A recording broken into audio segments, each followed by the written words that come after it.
Donc, juste pour rappel, je vous ai réouvert un document qu'on a fait précédemment. Donc ici, je l'ai ouvert et il y a des images sur cette page, la page 3. Il y a des images, mais on ne les voit pas. Parce qu'évidemment, on est en affichage aperçu et elles sont en dehors de la page. Donc je repasse en affichage normal et les images, on les retrouve là. Donc juste un petit rappel de ce qu'on avait fait.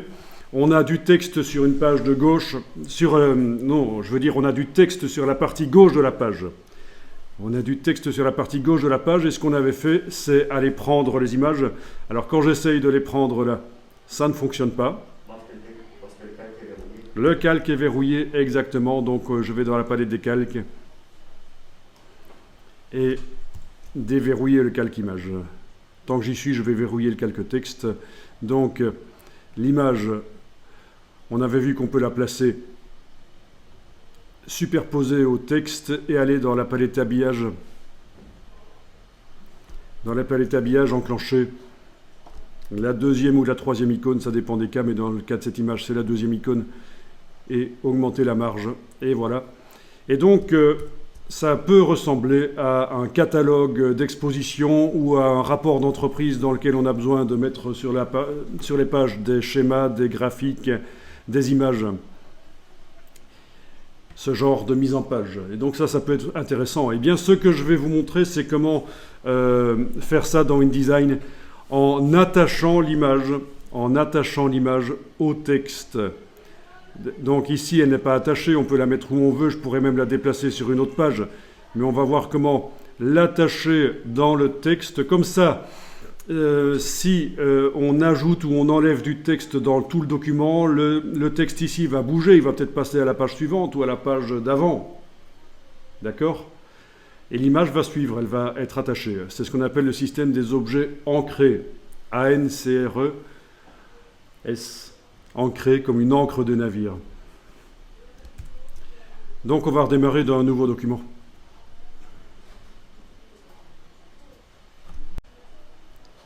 Donc on va faire un nouveau document. On va simplifier les choses. Dans un premier temps, on ne va pas faire de page gauche et droite, pas de page en vis-à-vis, pas de recto verso. Donc on va décocher page en vis-à-vis. Voilà.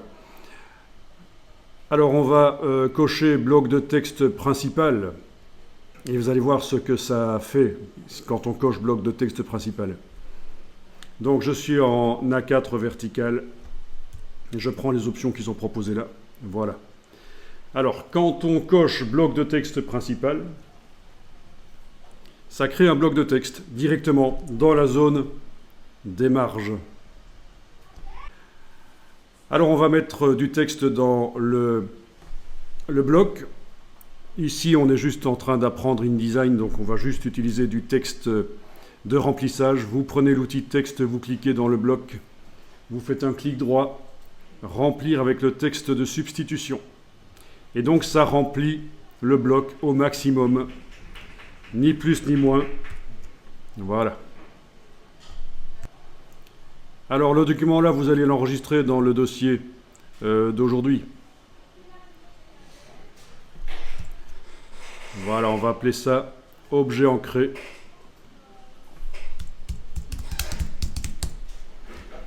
-01.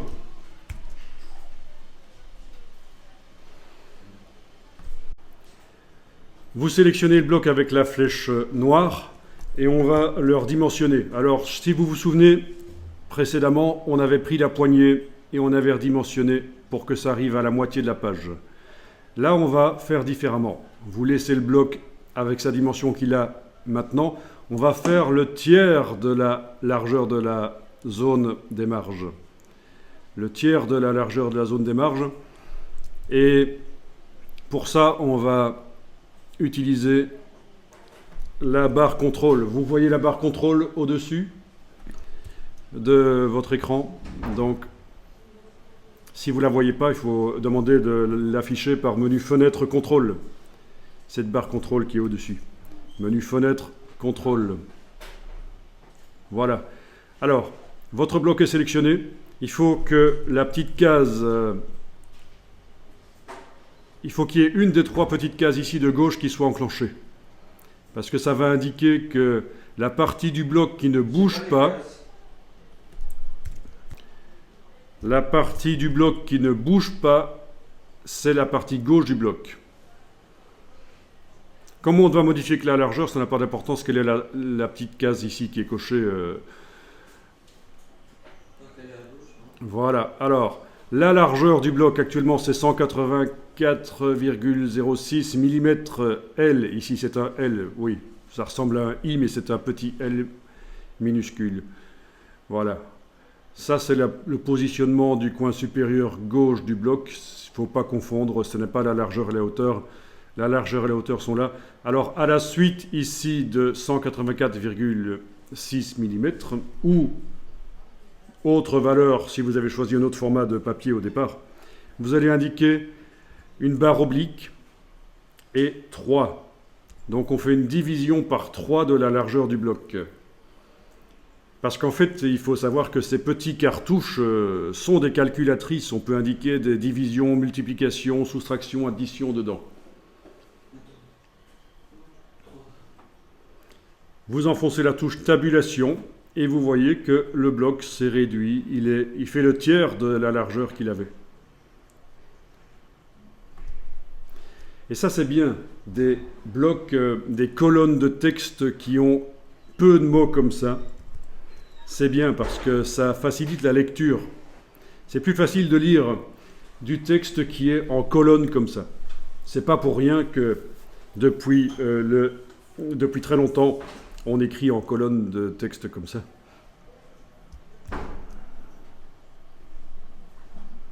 Vous enregistrez le document.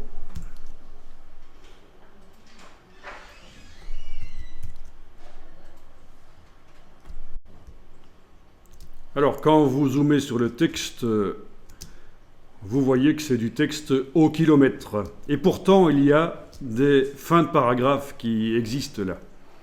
Bon, les fins de paragraphes, on va les voir un peu mieux si on demande que le texte soit justifié. Donc, en ayant le bloc sélectionné, on va modifier la totalité du contenu du bloc. Dans la palette paragraphes, menu texte, paragraphe, vous allez demander du texte justifié. Voilà. Du coup, les lignes qui ne terminent pas, c'est les fins de paragraphe.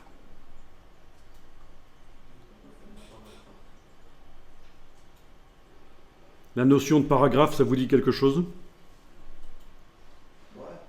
Donc quand on a du long texte, pour que ce soit digeste, que ce ne soit pas pénible à lire, on scinde le texte. Donc un paragraphe, ça peut contenir plusieurs phrases, évidemment. On essaye de regarder un peu de quoi on parle dans le texte, et quand on change un peu de sujet dans le texte, pour simplifier les choses, quand voilà, on change un peu de sujet, on aborde un autre aspect du sujet, on fait une fin de paragraphe. On ne les fait pas n'importe où, bien sûr, mais ça, c'est de la rédaction, c'est autre chose que de la mise en page. Alors, quelque chose qui est très intéressant dans InDesign, c'est de faire apparaître les caractères masqués.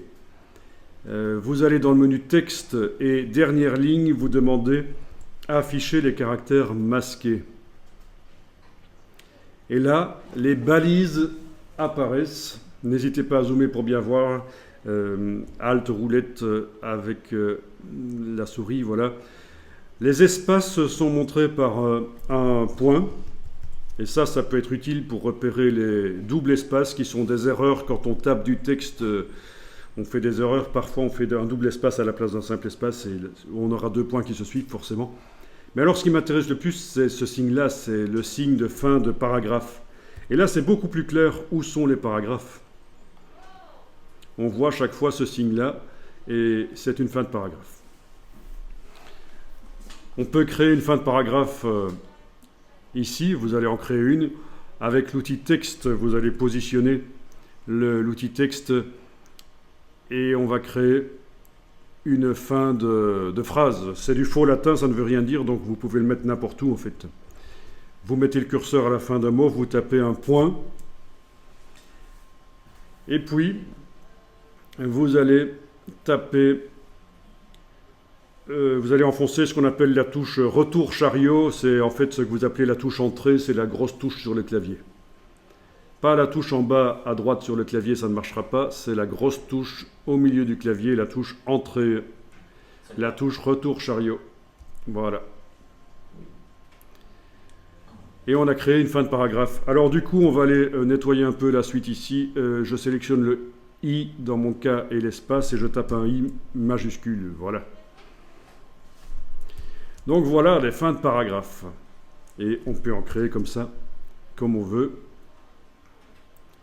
Voilà, on met à la fin d'un mot un point, touche retour chariot, E. En anglais, ça s'appelle aussi retour chariot, mais en anglais, ça s'appelle carriage return. Et donc, c'est en rapport avec les machines à écrire. Les machines à écrire qui avaient une espèce de petite manette sur la droite. Voilà, pour revenir au début de la ligne et en même temps, ça passait à la ligne suivante. Donc, les paragraphes sont là. Alors, on va regarder quel est le style de paragraphe qui est utilisé. Donc, vous allez cliquer avec l'outil texte dans un paragraphe et on va aller voir quel est son style. Menu texte, style de paragraphe. Donc actuellement, ça utilise le style par défaut de InDesign paragraphe standard. On va créer un style spécifiquement pour notre document.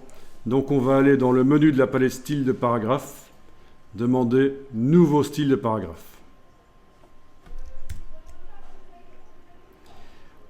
On va l'appeler body text. Je vous expliquerai pourquoi body, corps du texte en français, pourquoi on donne ce nom-là.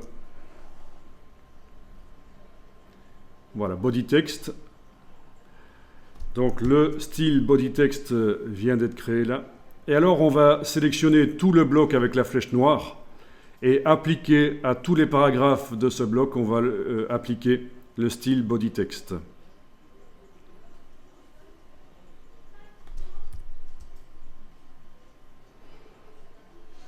Alors, regardez un peu, en faisant jouer la roulette, vous avez d'autres pages qui se sont créées automatiquement dans le document. On n'avait qu'une page au départ. J'en vois une deuxième, une troisième. Et donc, c'est simple, c'est parce que notre première page, le texte qu'on a rempli, il occupait la totalité de la page. On a réduit la colonne pour qu'elle ne fasse plus que le tiers de sa largeur. Et forcément, tout le texte suivant a dû être chassé. Est-ce que vous voyez aussi comme moi une petite flèche ici qui indique que le texte va continuer ailleurs? Donc ce n'est pas la petite croix rouge, c'est une petite flèche qui indique que le texte continue ailleurs. On est d'accord? Et donc il continue en bas là-bas. Est-ce que vous arrivez en zoomant en arrière à voir à peu près les deux pages ensemble? Ça, c'est ce qu'on appelle du texte chaîné. Vous activez n'importe lequel des deux blocs, celui de la page 2 ou celui de la page 1, et on va demander de voir les liens de chaînage. Ils sont là, ils existent, mais on va les visualiser. Donc vous allez dans Affichage, Extra, et vous demandez Afficher le chaînage du texte. Voilà, est-ce que vous voyez cette ligne qui n'apparaît que quand un des deux blocs est activé? Si je clique à côté, elle n'apparaît plus. Voilà. Donc ce n'est pas obligatoire d'afficher le chaînage du texte quand on travaille dans InDesign, mais en fait ça permet de voir que le texte coule d'un bloc à un autre. Donc ça c'est intéressant de voir que ça a fonctionné comme ça.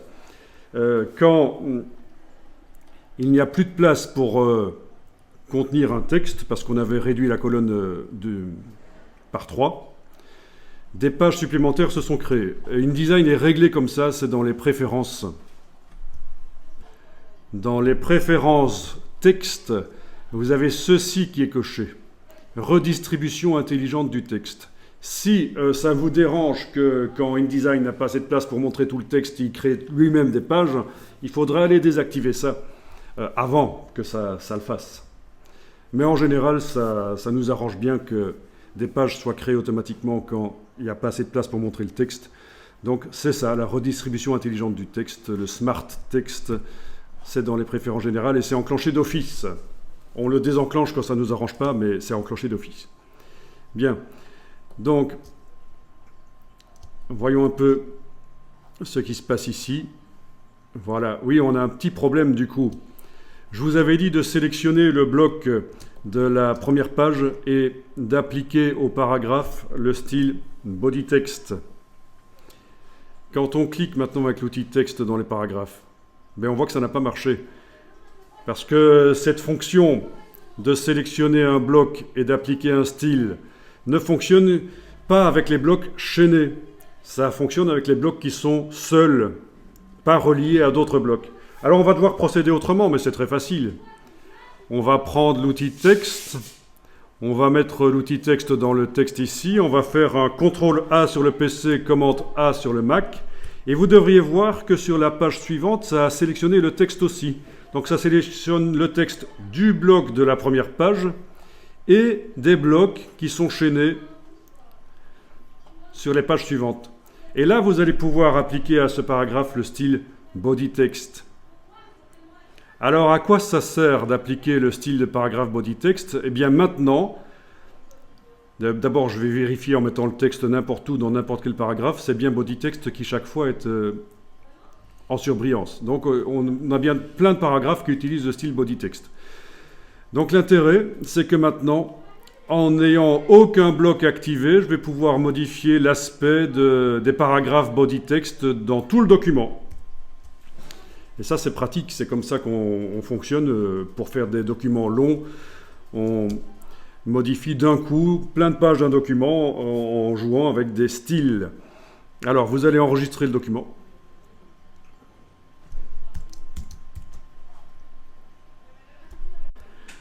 Donc, on clique à côté de tout, rien n'est sélectionné, et on va télécommander l'aspect du texte par le style. Donc, vous allez double-cliquer sur body text, le style paragraphe. Vous allez pouvoir cocher la case aperçu. Et on va faire une première chose, c'est que visuellement, on voudrait que les paragraphes soient plus distincts les uns des autres. Donc on va jouer sur l'espace après paragraphe. On va dans retrait et espacement. Et on va indiquer qu'on veut quelques millimètres en dessous des paragraphes. En dessous de chaque paragraphe, quelques millimètres. Donc c'est espace après, évidemment. Espace après dans retrait et espacement. On va aller modifier l'espace après.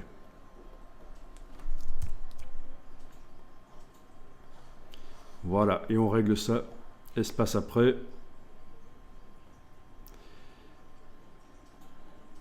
Bon, je vais mettre 4 mm ici, mais ça peut être modifié quand on veut par la suite. OK. Donc le body text a été modifié. Et là, visuellement, c'est plus clair qu'on a plusieurs paragraphes. Ça commence à ressembler à quelque chose. Sur la page suivante, c'est la même chose. Vous avez aussi ça.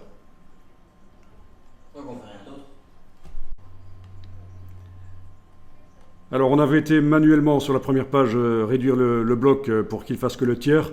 On pourrait aussi le faire sur la deuxième page et sur la troisième. Mais on va essayer autre chose. On va essayer de le faire par le gabarit, puisque c'est un bloc texte qui est dans le gabarit au départ. Il vient du gabarit. Les blocs texte qui sont appliqués sur les pages viennent du gabarit. Donc, on va aller double-cliquer sur à gabarit. On vérifie en bas à gauche qu'il est bien indiqué qu'on travaille dans le gabarit. On trouve une page avec un bloc texte et on va le réduire du tiers. Donc, même chose que tout à l'heure, vous avez le point de référence quelque part ici à gauche. Vous mettez en largeur diagonale slash, donc 3. Touche tabulation, et voilà, dans le gabarit, le bloc texte ne fait plus que le tiers. On va aller voir ce qui se passe sur la page 2. Tiens, et du coup, donc ça a marché, la page 2, le bloc a été redimensionné par le gabarit. Sur la page 3, voilà aussi, le texte forcément a été chassé sur la page 3, il n'y avait plus de place sur la page 2 pour qu'il soit vu en entier. Sur la page 4, il y a une toute petite ligne qui est là. Donc c'est bien. Donc vous comprenez, on a ici deux styles en quelque sorte dans ce document déjà maintenant. On a le premier style qui est le style de paragraphe qui nous permet de modifier l'aspect des paragraphes. Et on a en quelque sorte un deuxième style, mais c'est plutôt un gabarit qui permet de modifier la dimension des blocs. Alors vous pourriez tester ceci. Vous double-cliquez à nouveau sur le gabarit. Vous êtes dans le gabarit A. On vérifie bien. Si vous mettez le bloc texte sur la droite au lieu de la gauche, ça devrait le faire sur les pages. On va essayer. Voilà. Je le déplace. Il y a un magnétisme. Normalement, c'est facile de le coller sur les marges. Donc, dans le gabarit, je le déplace sur la droite. Voilà, sur toutes les pages, ça l'a fait. Alors, il est possible parfois que sur la page où on a fait manuellement la modification, il reste à gauche et donc sur cette page-là, il faudra le mettre à droite. Donc, mais dans ce cas-ci, sur la page 1, il a quand même fait. Ok, on va le remettre dans le gabarit, on va le remettre à gauche parce que c'est pas plus mal qu'il soit à gauche. Voilà. On enregistre le document.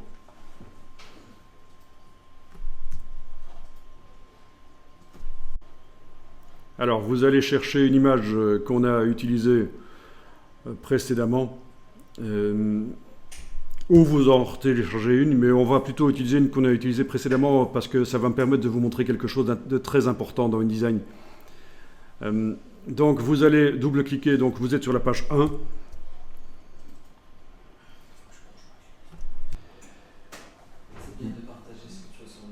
Vous allez faire fichier importer et dans le dossier d'hier, vous allez chercher une image dans le dossier d'hier.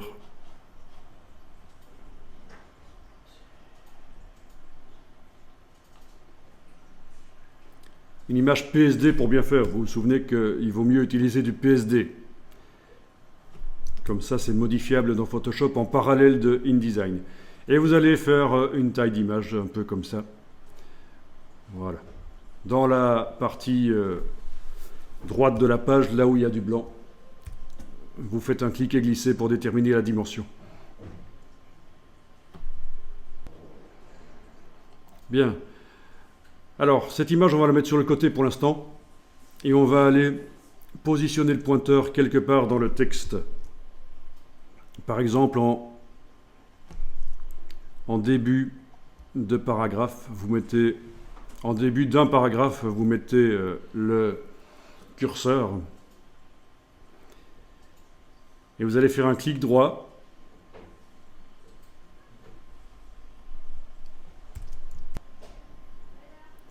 Objet ancré, insérer.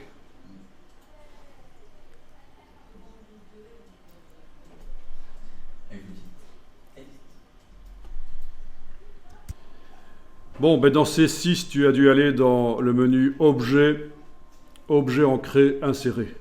Le menu contextuel n'avait pas l'option Objet ancré. C'est typique de C6, semble-t-il. Alors, comme point de référence ici de l'objet ancré, on va mettre sur la gauche ici au milieu. Et comme point de référence du bloc, on va mettre sur la droite comme ça. Vous allez comprendre plus tard à quoi ça correspond. Donc, ceci et ceci. Voilà.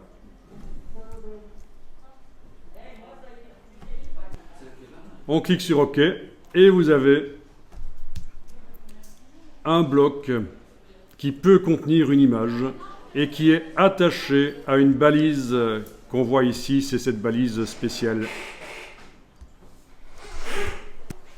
Enregistrer le document.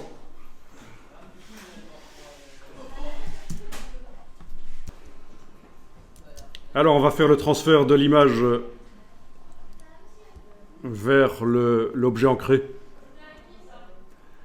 Donc, vous allez, avec la flèche noire, cliquer sur le réticule central de l'image. Vous faites un commande X sur le Mac, CTRL X sur le PC. Donc, c'est édition coupée. Vous sélectionnez le bloc qui est ancré. D'ailleurs, vous voyez une encre de navire ici. Ça veut dire qu'il est attaché. Et c'est ce que je vous expliquais. C'est un bloc qui va voyager avec le texte. Si on ajoute beaucoup de texte de paragraphes au-dessus, forcément, ce paragraphe-ci va se déplacer sur la page suivante. Et bien, l'image va se déplacer avec. C'est ça qui est intéressant. Vous faites édition, coller dedans. Alors on va, avec la flèche noire, repositionner l'objet ancré. On va l'éloigner du paragraphe. Et on va également agrandir le bloc. Et puis, à un certain moment, on va demander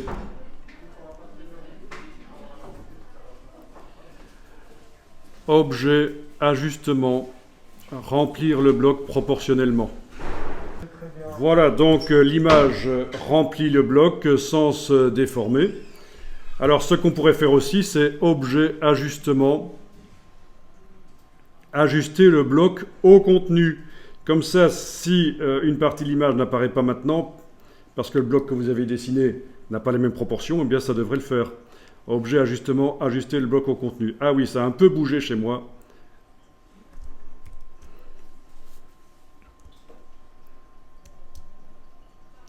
Et donc voilà, on a un bloc avec une image ancrée qu'on peut mettre en face du paragraphe. Voilà. Vous voyez la ligne qui relie la balise à l'image?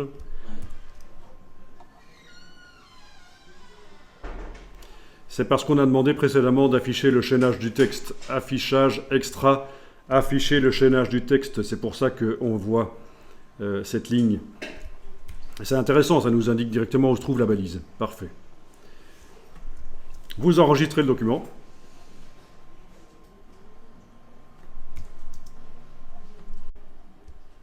Alors, je vais obtenir une autre image attachée à ce paragraphe-ci. Pas le suivant, mais celui qui suit. Alors, une technique facile, une fois que vous avez mis en place ce système d'image ancrée, c'est d'aller sélectionner la balise. Je prends l'outil texte. Je me mets... Alors, par contre, c'est vrai que ce n'est pas évident de la sélectionner correctement quand elle démarre le paragraphe. C'est pas grave, je vais tester, je vais prendre la première lettre et aller vers la gauche comme ça, sélectionner. D'accord? Je me mets juste après la première lettre, vers la gauche comme ça. Je fais un CTRL-C sur le PC et Commande-C sur le Mac. Et puis, je vais aller sur le paragraphe ici, faire un coller. Vous voyez ce qui se passe? Oui, c'est vrai que j'ai collé le N et je vais le supprimer maintenant. Mais par contre, ce qui m'intéresse, c'est que j'ai collé la balise. Et donc, j'ai fait une copie de l'objet ancré. On a maintenant deux objets ancrés. Ah ouais. Ouais, un point d'interrogation. Bon, ben dans cette deuxième image, on va mettre une autre image. Dans ce deuxième objet ancré. Donc, avec la flèche noire, vous cliquez sur le réticule central. Touche suppression. Il ne vous reste plus que le bloc que vous sélectionnez et dans lequel vous allez importer une image. Fichier importé. Vous importez une autre image. Évidemment, il faut que je rebranche ma clé parce que j'ai pas d'image dessus. Ah, si, je pense. Voilà. Objet, ajustement, remplir le bloc proportionnellement. Cliquez sur le réticule avec la touche majuscule, repositionner. Et si vous voulez que toute l'image soit visible, il faut faire objet, ajustement, ajuster le bloc au contenu. Mais c'est peut-être pas génial. Peut-être qu'on a envie d'avoir des images sur le côté qui ont toutes la même taille. Donc Dans ce cas-ci, j'annule. Alors là, on va aller vers la fin du texte, vers la dernière page éventuellement. On va faire une sélection du texte ici. Voilà. Manuellement, je le sélectionne. On va le couper. CTRL X sur le PC, commande X sur le Mac. Et on va aller le coller à la suite du premier paragraphe. Donc,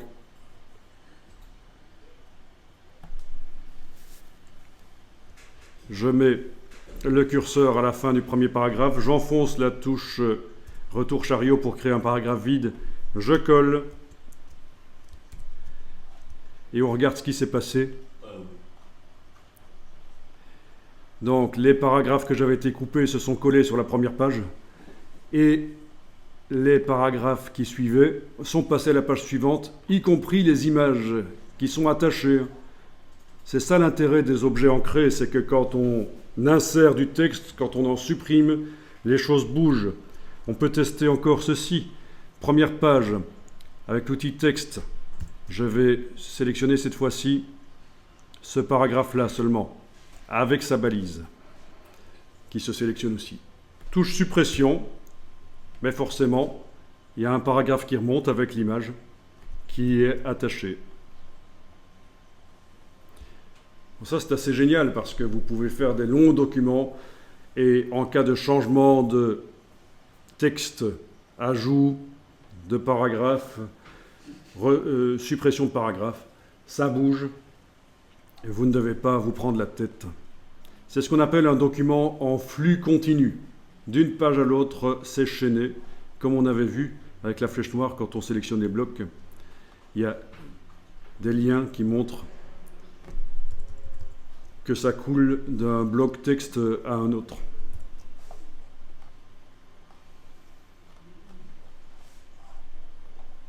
Voilà, enregistrer le document.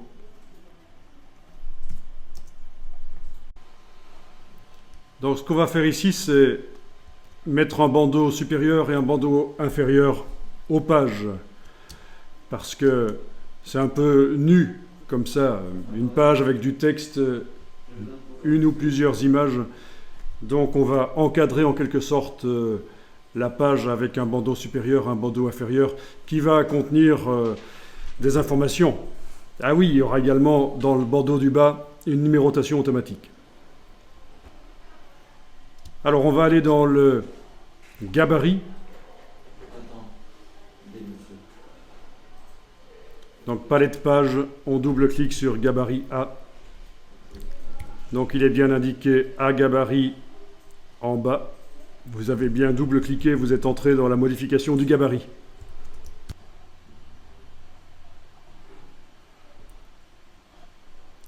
Voilà, affichage en mode normal, ce sera mieux pour faire ce qu'on va faire.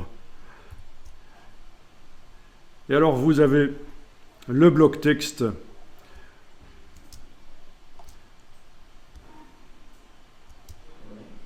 Bon, ben on va le réduire.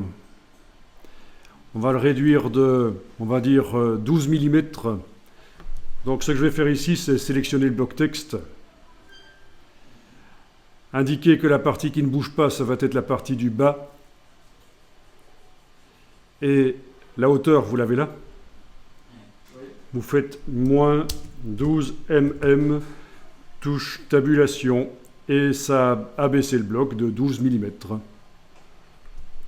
Et comme prévu, la partie du bas est restée en place parce qu'on avait mis l'ancrage. On avait mis le... Oui. On avait indiqué que la partie du bas ne bougeait pas. Et alors on va faire un autre bloc au-dessus qui va forcément avoir une hauteur de 12 mm. Vous prenez l'outil texte, vous positionnez en haut à gauche des marges. Alors vous prenez l'outil texte et vous tracez du haut à gauche vers la droite, voilà, on a un bloc texte. Et la hauteur, normalement, il s'est bien calé sur l'autre bloc, hein, mais c'est magnétique, vous pouvez le déplacer, déplacer sa poignée pour qu'il se cale bien. Voilà un bloc de 12 mm de haut, dans lequel on va aller mettre un bandeau horizontal. Alors, vous enregistrez le document, comme ça on ne perdra pas ça.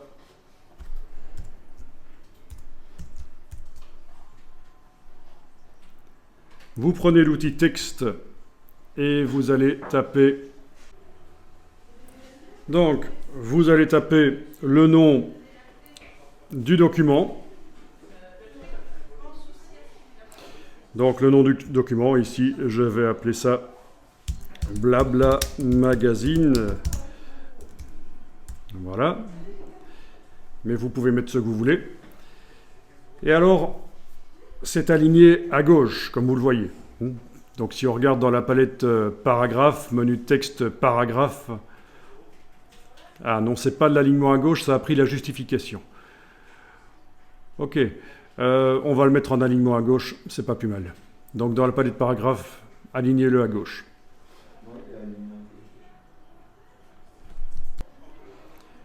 Alors, ce qu'on va faire ici, c'est insérer une balise spéciale qui rejette tout le texte qui va suivre, ça le rejette sur la droite. Donc, ça fait un double alignement, alignement à gauche et alignement à droite. Donc, vous faites un clic droit, là, clic droit, insérer un caractère spécial, autre, tabulation de retrait à droite. Et vous voyez que le raccourci de cette chose, c'est majuscule tabulation. Donc si on avait fait majuscule tabulation sur le clavier, on obtient la même chose. On a maintenant un signe spécial de tabulation de retrait à droite qui est là au centre. Et le curseur texte clignote sur la droite. Et là, vous pouvez taper ce que vous voulez.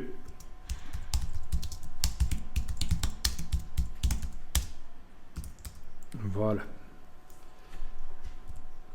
Donc en gros, vous mettez sur la gauche le titre du document et sur la droite, vous pouvez par exemple indiquer quel est le chapitre actuellement.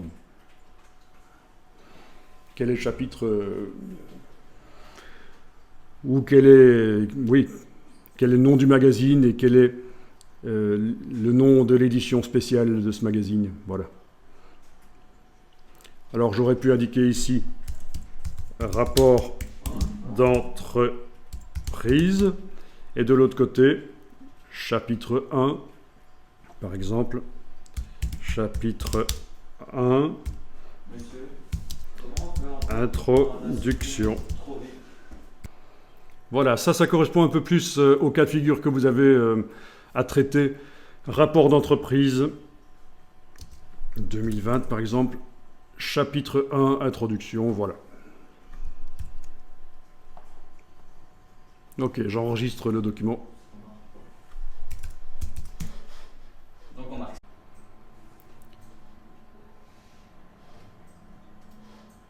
Bien, donc ceci se retrouve normalement sur toutes les pages. Si vous allez sur la page 1, vous retrouvez ça.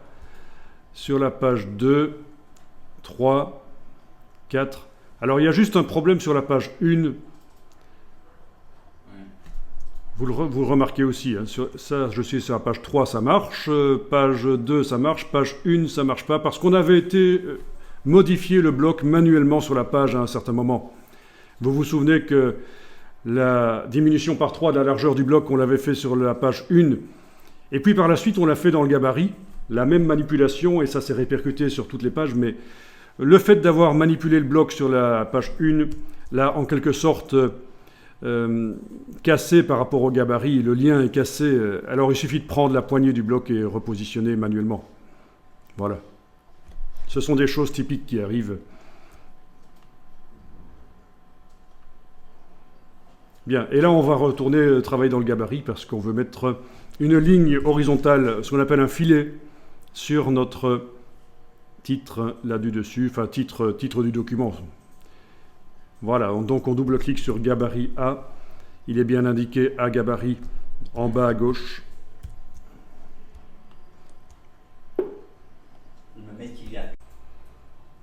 Alors, le contenu du bloc, on va le centrer verticalement.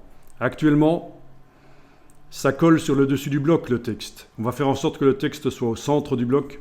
Vous sélectionnez le bloc, vous allez dans le menu Objet, Option de bloc de texte, et vous allez demander Alignement centré. Avec la case aperçue, vous pouvez déjà voir ce que ça va donner. Voilà, le texte sera centré. OK. Alors, vous sélectionnez, vous mettez le curseur dans la ligne de texte qui est en fait un paragraphe. C'est un paragraphe. Alors, qu'est-ce qu'on voit à la fin de la ligne? Un signe hashtag, un signe dièse. Ça correspond, c'est la même chose qu'une fin de paragraphe en fait. Quand vous voyez un signe hashtag, c'est comme si c'était une fin de paragraphe. C'est juste une balise qui indique qu'il y a une ligne en fait. Voilà, c'est la fin de la ligne. Mais considérez que c'est comme une balise de fin de paragraphe. Donc on a affaire ici à un paragraphe en quelque sorte. Dans InDesign, même une ligne de texte comme ça est considérée comme un paragraphe. On va aller modifier ça par la palette paragraphe. Vous allez chercher la palette paragraphe, menu texte paragraphe. On a donc bien mis le curseur dans le texte n'importe où pour indiquer qu'on travaille dans ce paragraphe. Il n'y a pas besoin de sélectionner, vous ne devez pas sélectionner tout le texte. Le simple fait de mettre le curseur dans le texte indique qu'on travaille sur ce paragraphe. Vous allez dans le menu de la palette paragraphe jusqu'à la ligne filet de paragraphe. Alors là, on va mettre un filet au-dessus du texte. Donc vous avez plusieurs choix, filet au-dessus, filet au-dessous. Ici, c'est un filet au-dessus. Donc c'est bien. Vous cochez la case filet, vous cochez la case aperçue en bas à gauche, vous voyez le filet. Alors on pourrait se dire, tiens, il y a un problème, il est pas au-dessus, il est en dessous. Mais il va falloir le décaler. Il va falloir le décaler grâce au réglage ici de décalage. Vous augmentez, et plus vous augmentez, plus la ligne monte. Et le but, c'est de l'avoir au-dessus du texte comme ça. Vous cliquez sur OK quand vous avez réussi à faire ça. Donc si on va voir sur les pages, on va voir que ça fonctionne. Ça commence à ressembler à quelque chose. C'est bien. Je retourne dans le gabarit. En double-cliquant donc sur l'icône du gabarit dans la palette page. Mais oui, c'est le principe. Le gabarit est une espèce de style pour les pages. C'est un modèle qui se répercute sur les pages. Et c'est pour ça que le gabarit ici s'appelle A. Bien sûr, on peut en mettre autant qu'on veut des gabarits B, C, D, E, etc. Mais le gabarit A, il y a la lettre A sur chaque page. Ça indique que ça utilise le gabarit A. Voilà. Alors, on va mettre le curseur quelque part dans le bloc, dans le texte, et on va faire un style pour ce bandeau, un style de paragraphe. Et là, il va bien falloir comprendre le principe du style de paragraphe. Donc, on vient de mettre au point l'aspect de ce bandeau grâce à la palette paragraphe. La palette paragraphe sert à modifier du texte. Et maintenant, au départ de ce texte modifié, on va faire un style. Donc, menu texte, style de paragraphe, on va chercher les styles de paragraphe.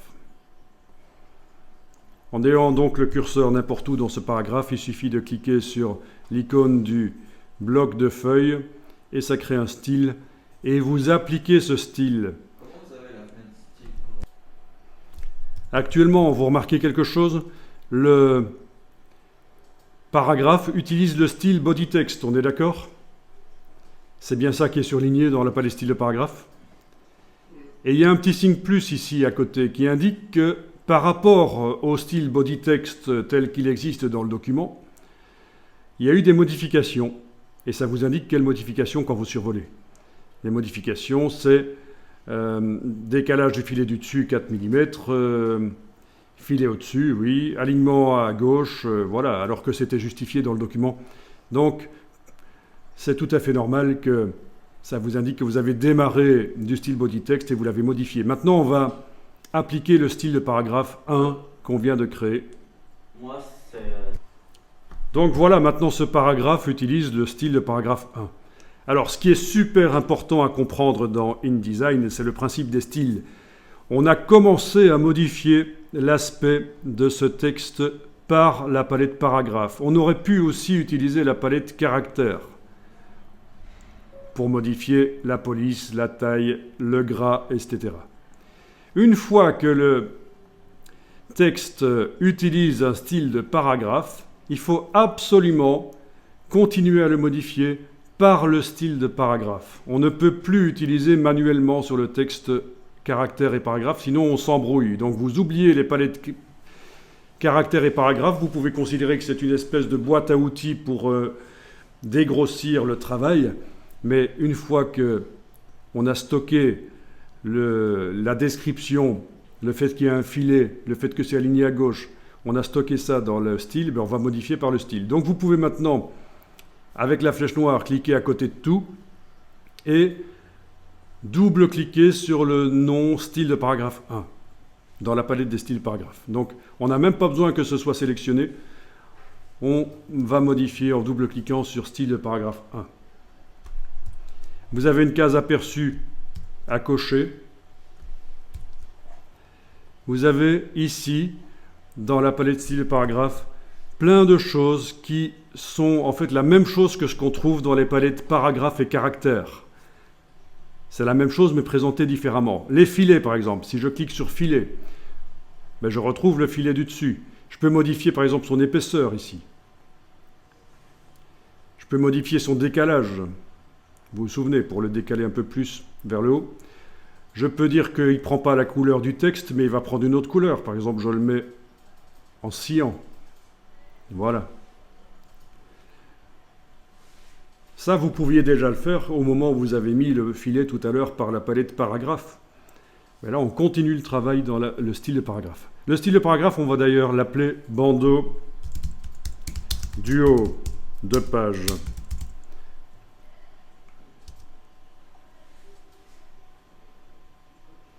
Alors, qu'est-ce qu'on va modifier d'autre? Des choses qu'on aurait pu modifier déjà tout à l'heure par la palette caractère. Alors, je vais ici dans format de caractère de base.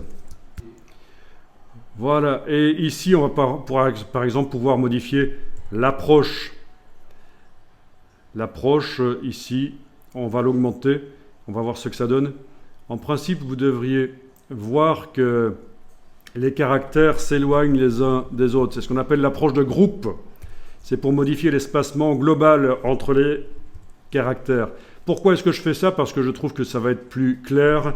Les caractères me semblaient un peu tassés les uns sur les autres. Et ça donne un côté classieux d'augmenter comme ça l'espacement entre les caractères. Alors, au niveau de l'approche entre chaque paire de caractères, on est en métrique. Si vous vous souvenez, ça fait plusieurs fois que je vous dis qu'il vaut mieux utiliser l'optique. Parce que l'approche, les mots vont faire davantage bloc.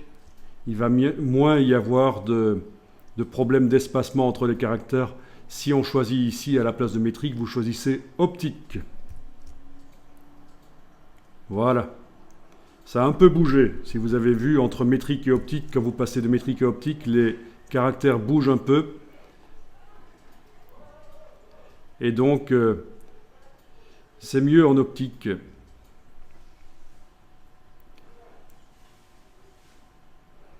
Super. Alors, vous êtes en Mignon Pro? Oui. Bon, c'est la police par défaut, là.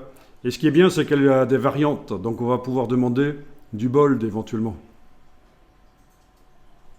Voilà. Mignon Pro Bold. Alors, ça, c'est une police à empattement. Donc, il y a des petites pattes, comme vous voyez. L'autre grande famille de police, c'est les polices bâtons. Les polices, voilà, bâtons. Alors, les polices à empattement, on les appelle les polices sérif, S-E-R-I-F, sérif. Et les polices bâtons, on les appelle les sans sérif aussi. Voilà, c'est des termes typographiques. Alors vous allez pouvoir éventuellement aller choisir une police bâton. Alors une connue, c'est évidemment Arial, qui est assez déconseillée parce qu'elle est tellement utilisée, mais finalement on la retrouve aussi dans certains logos existants. Donc j'ai tapé juste à la place de Mignon, j'ai tapé ARI. Voilà, je suis tombé sur Arial, touche tabulation pour valider, et voilà, on a de l'Arial. Vous savez que la touche tabulation sert à passer au cartouche suivant, et donc on valide ce qu'on a mis dans le premier cartouche. C'est ça l'idée. Bon. Arial, on n'a que 4 variantes, mais on a du bold. Bon, ben on va cliquer sur OK et enregistrer le document.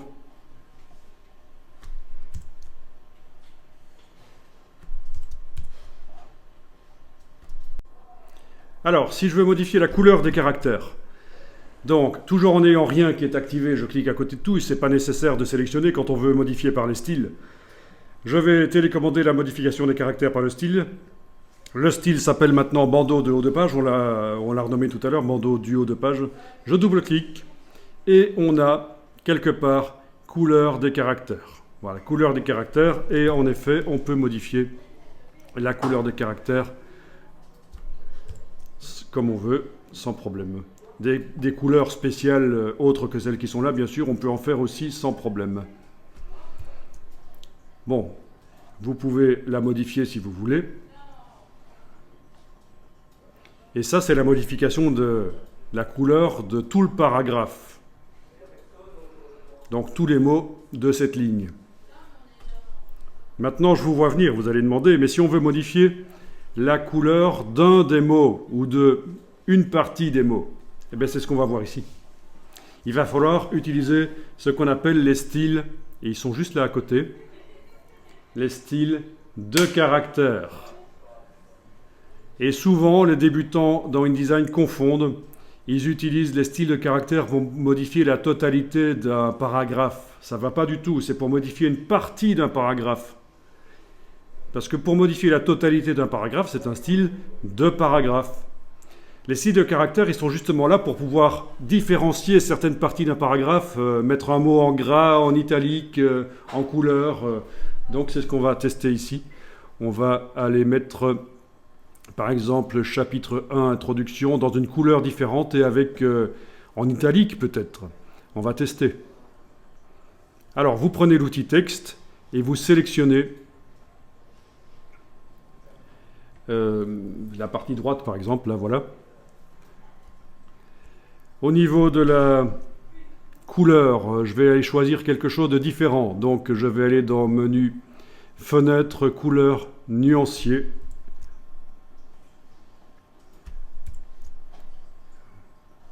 Et dans le nuancier, je vais aller mettre, à la place du vert, je vais aller mettre du rouge, par exemple. Voilà. Donc ça se voit quand on désactive, quand on clique avec la flèche noire à côté, on voit qu'on a été modifié spécifiquement ceci. Je resélectionne parce qu'en plus de changer la couleur, je vais changer le caractère. Je vais le faire par la palette caractère, menu texte caractère. Alors, il y a 5 minutes, je vous ai dit qu'il ne fallait surtout pas utiliser la palette caractères et paragraphes à partir du moment où le texte utilise un style. Je vous ai dit qu'il fallait modifier par le style. Oui, mais là, c'est différent. On est en train de créer un style de caractère. Alors, bold italique, par exemple, ou italique, tout simplement. Comme ça amène un peu de variation dans le texte. Donc, qu'est-ce qu'on obtient ? Rouge, de l'Arial en rouge, italique. Ça se voit quand on le sélectionne. Arial, italique et la couleur rouge dans le nuancier. On s'est éloigné de la définition du style, de ce qui est indiqué dans le style de paragraphe. Et ici, on va maintenant créer un style de caractère au départ de ce qui est là sélectionné. En cliquant sur le bloc de feuilles, Voilà, style de caractère 1, il est créé au départ de ce qui était sélectionné. On applique ça à ce qui était sélectionné. Voilà. Et là, vous allez pouvoir jouer avec ça. Et vous allez voir que c'est moins simple qu'il n'y paraît. Il y a des choses à comprendre là. Enregistrer le document. Donc, vous allez cliquer avec la flèche noire à côté de tout. Le bloc n'est pas sélectionné. Alors, on va voir ce qui se passe si on veut modifier le style de caractère. Vous allez double-cliquer sur lui. On va le renommer tant qu'on y est. Donc, je vais l'appeler partie droite du bandeau du dessus.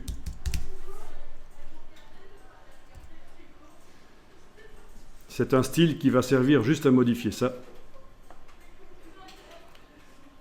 Non, on va l'appeler partie droite. Oui, c'est bon. Partie droite du bandeau du dessus, c'est bien. On modifiera ça s'il faut plus tard. Ok, alors qu'est-ce qu'on peut modifier là-dedans? La couleur des caractères. Vous pouvez changer la couleur, bien sûr. Voilà, avec la case aperçue en bas cochée, ce sera mieux pour le voir. Case aperçue. Sinon, on ne le voit pas. Voilà, ça se voit.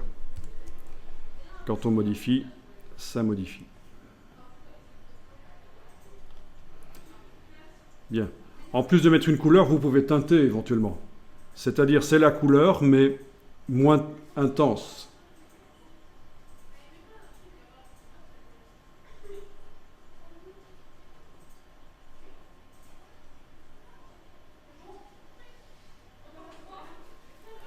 C'est ce qu'on appelle, c'est la notion de teinte. Donc c'est la couleur, mais moins intense.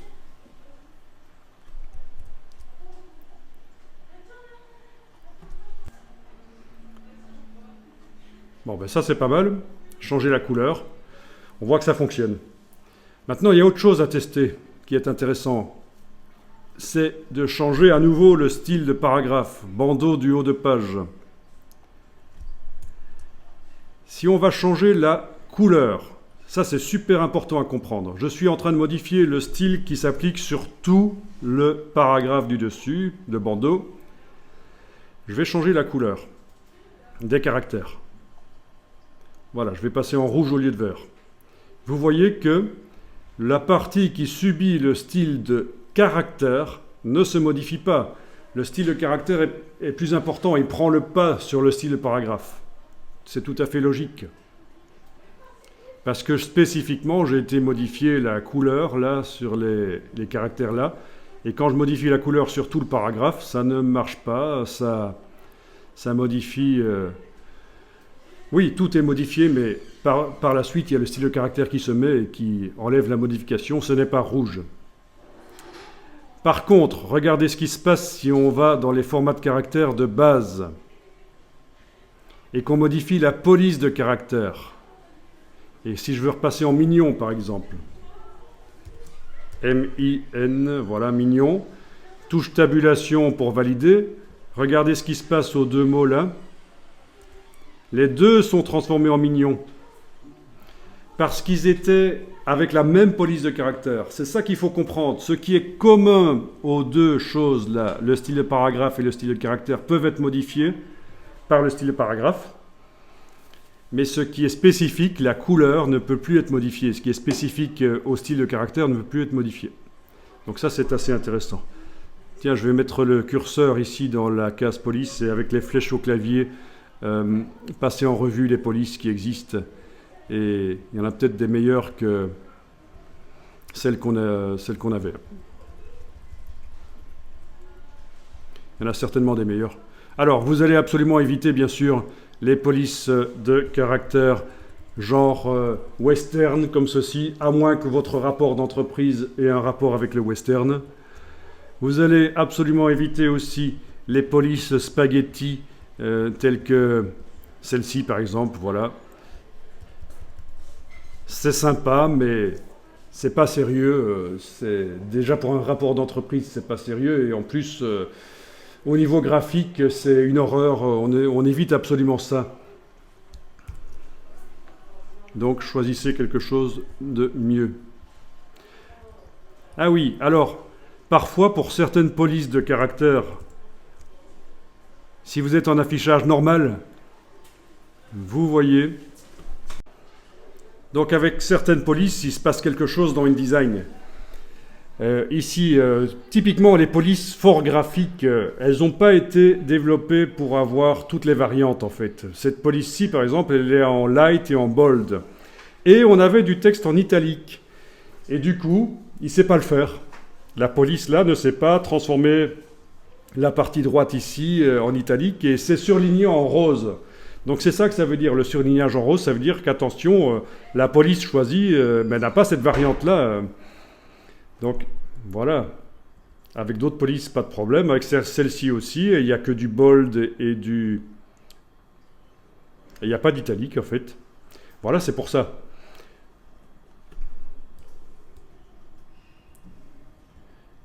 Donc je voulais choisir quelque chose qui ne vous paraît pas trop mauvais.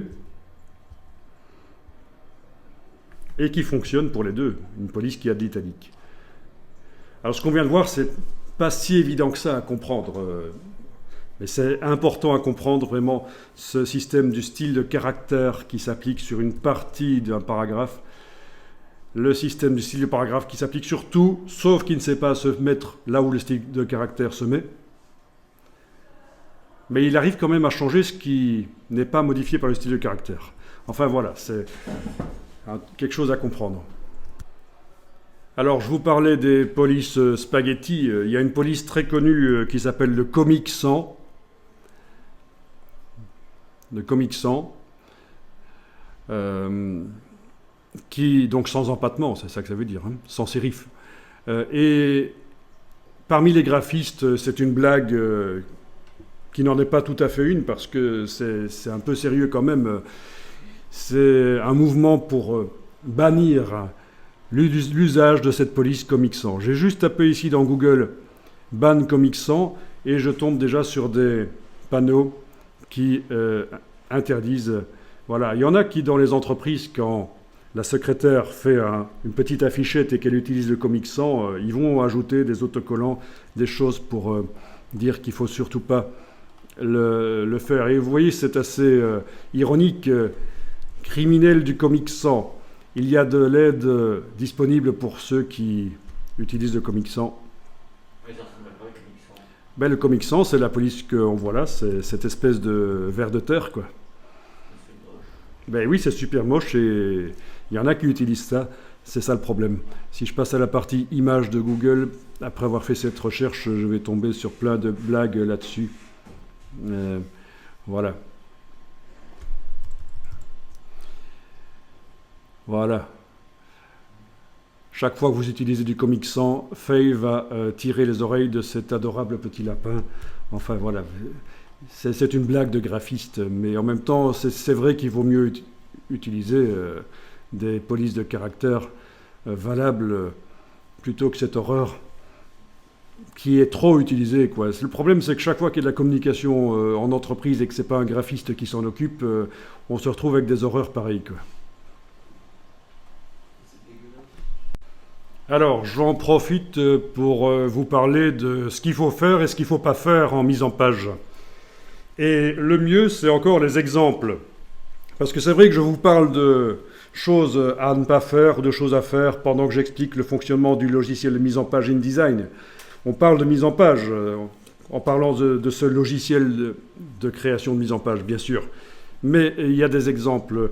Et quelque chose d'assez connu, c'est... Et là, j'ai tapé dans Google 60 millions de graphistes.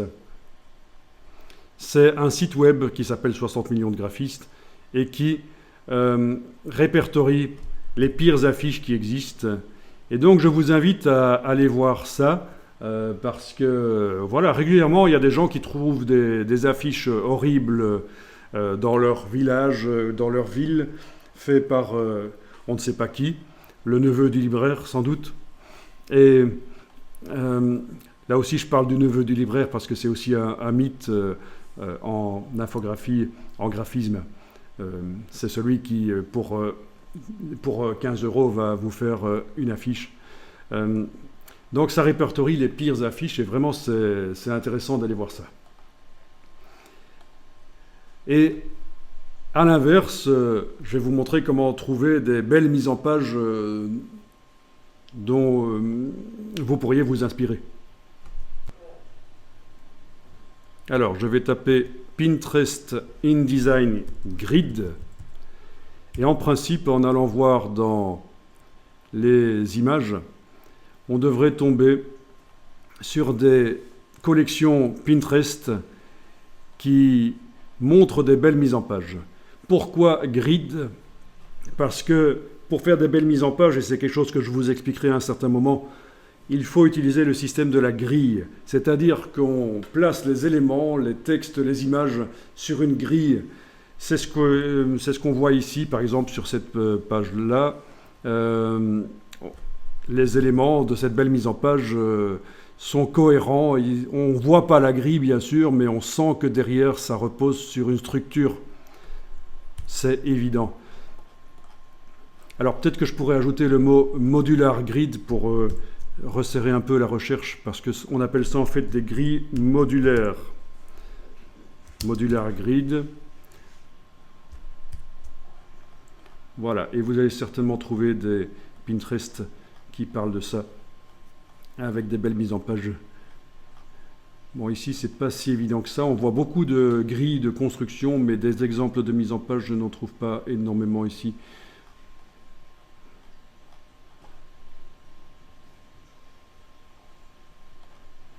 Je vais peut-être inverser les mots, ça va peut-être aider. Si je mets Pinterest à la fin, ça va peut-être aider. Ah, voilà. Par exemple, 50 idées de grilles modulaires sur Pinterest. Je fais un CTRL-clic sur le PC, commande-clic sur le Mac. Voyons un peu, je vais aller voir sur Pinterest. Peut-être que ça va me montrer toute la collection complète. Oui, voilà.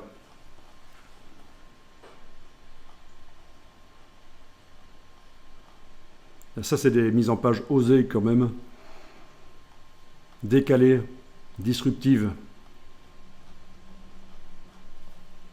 Mais c'est intéressant. Voyons s'il y en a d'autres. Ah.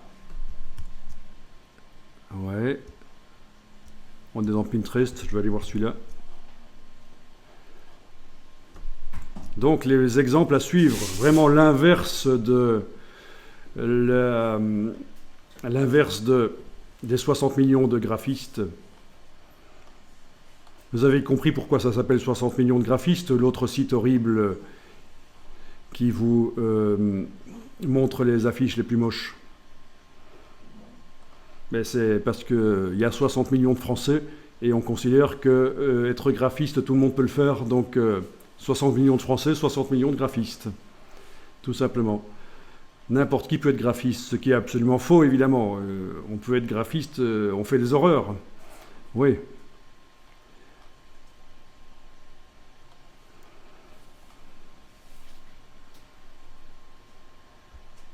Alors, un blog.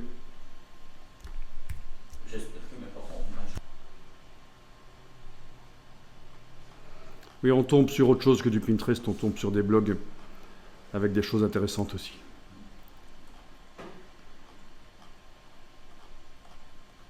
Ça, c'est pas mal.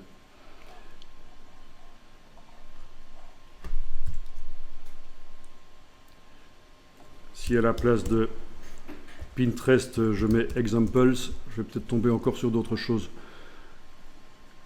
Modular Grid Layout.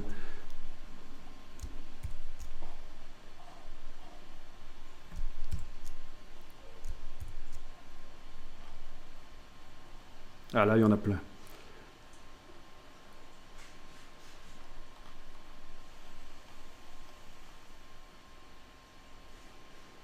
Avec des mises en page assez osées. Franchement, c'est très créatif.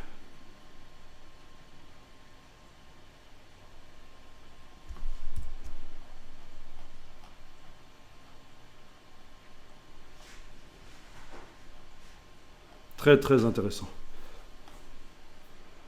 Et des jeux comme ceci, vous voyez, là, Le blanc du texte, c'est juste un bloc qui habille, en fait, comme on a fait hier. Un bloc qui habille, qui a la forme d'un avion. C'est assez fou, ça.